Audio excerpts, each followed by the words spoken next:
Magandang araw sa inyong lahat at welcome sa aking channel.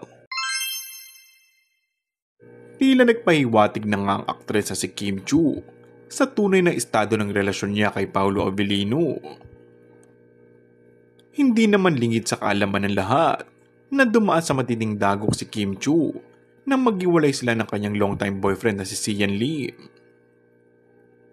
Marami naman na naghihinala na sa tulong ni Paolo ay mas madaling nakapag-move on ng aktres. Papunta na rin umano sa isang relasyon sina Paolo at Kim dahil sa ipinapakita nilang sweetness sa likod at harap ng kamera.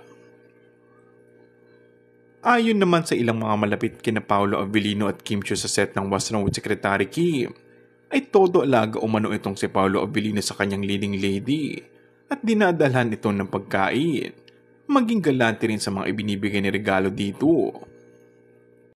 Kinumpirma ng isang kaibigan na malapit sa aktres na totoong nagliligawan na ang dalawa at kinikilala na ang bawat isa.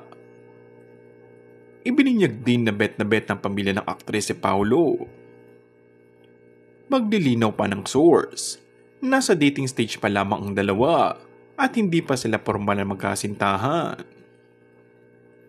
Aminado naman si Kim na posible siya umanong mahulog sa aktor at unti-unti na nagbubukas muli ito tungkol sa estado ng kanyang buhay pag-ibig. And that's all for our today's video.